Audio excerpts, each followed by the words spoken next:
Video शुरू करने से पहले अगर आप चैनल पर नए हैं तो एक बार दुरूद शरीफ पढ़कर चैनल को सब्सक्राइब करें।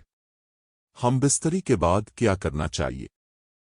हम बिस्तरी के बाद सर्द हवा में निकलने या आला तनासुल को ठंडे पानी से धोने या ठंडे पानी से नहाने से परहेज करें।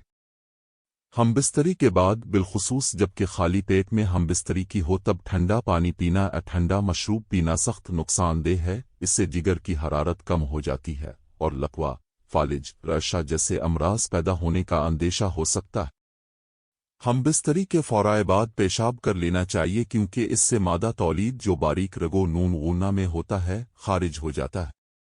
अगर आपको किसी बारे में वीडियो बनवानी है तो मुझे कमेंट्स में बताएं, मैं इस पर भी वीडियो बना दूंगा। आपको हमारी वीडियो कैसी लगी है कमेंट्स में लाजमी बताएं।